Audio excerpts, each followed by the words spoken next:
یہ کائنات مستقل پھیل رہی ہے۔ اچھا، سائنس کے سامنے بھی یہ انکشاف کب ہوا؟ جب 1929 میں امریکی ماہر نجوم ایڈون ہبل، اس نے ولسن یونیورسٹی کے اندر، ماؤنٹ ولسن یونیورسٹی میں اپنی طاقتور دوربینوں سے یہ مشاہدہ کیا کہ اجسام فلکی مستقل ایک دوسرے سے دور ہو رہے ہیں۔ تب سائنس کے سامنے یہ انکشاف ہوا۔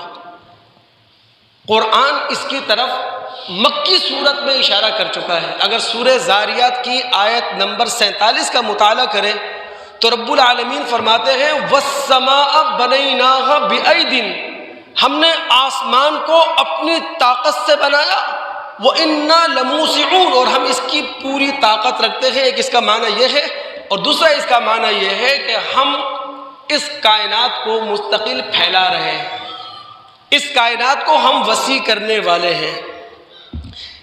اب یہ کائنات مستقل پھیل رہی ہے، اور میں یہ بات آپ کے سامنے رکھ چکا ہوں کہ کائناتی سیارے ایک دوسرے سے اس قدر دور ہیں، اتنے فاصلے پر ہیں کہ اس فاصلے کے لیے نہ میل کی اصطلاح استعمال کر سکتے ہیں، نہ کلومیٹر کی اصطلاح استعمال کر سکتے ہیں، نوری سال کہا جاتا ہے، پارسیک کا لفظ استعمال کیا جاتا ہے۔ اور نوری سال میں نے آپ کو بتا دیا تھا کہ کوئی بھی شخص اپنے ایسے جہاز میں بیٹھے جس کی رفتار روشنی کی رفتار ہو، یعنی وہ جہاز 1,86,000 میل فی سیکنڈ کی رفتار سے یا 3,00,000 کلومیٹر فی سیکنڈ کی رفتار سے اڑے، 365 دن تک یہ جہاز اڑتا رہے، 365 دن کے بعد جہاں یہ جہاز پہنچے گا شروع سے لے کر آخر تک یہ پورا فاصلہ نوری سال کہلاتا ہے۔ اور پارسک 3.2 نوری سال اسے کہتے ہیں پارسک۔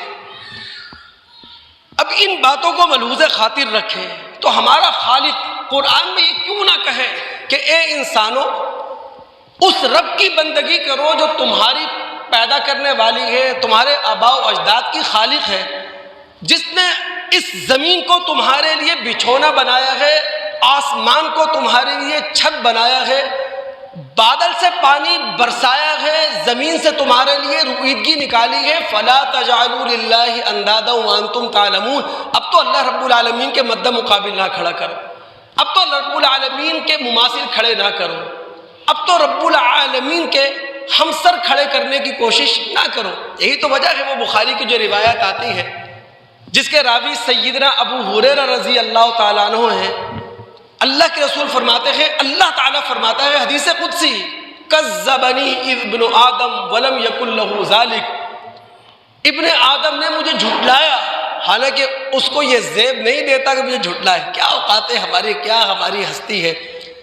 وشتمنی ولم یکن لہ ذالک، ابن آدم مجھے برا بھلا کہتا ہے حالانکہ اسے یہ بھی زیب نہیں دیتا۔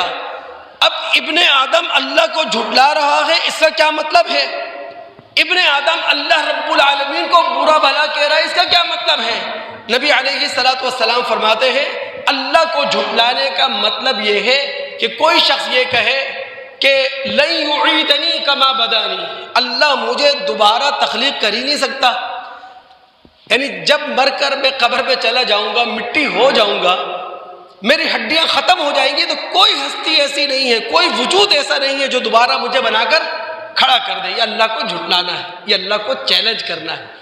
اور اللہ رب العالمین کو برا بھلا کہنا کیا ہے کہ ایک شخص یہ کہے اتخذ اللہ ولدا، نعوذ باللہ اللہ رب العالمین کمزور پڑ گیا ہے، اللہ رب العالمین کی طاقتیں مزمحل ہونے لگی ہیں، رب العالمین نعوذ باللہ من ذالک، نعوذ باللہ من ذالک بڑھاپے کی طرف روا دوا ہے، اس لیے اللہ تعالیٰ نے سہارا ڈھونڈا ہے اور کسی کو اپنی اولاد قرار دے لیا ہے۔ اللہ کہتا ہے انا الاحد الصمد الذی لم الد ولم اولد ولم یکن لی کفوا احد، میں اکیلا ہوں، بے نیاز ہوں، سب میرے محتاج ہیں، نہ میں باپ ہوں نہ میں بیٹا ہوں، اور میرا کوئی ہمسر اور میرا کوئی مد مقابل نہیں ہے۔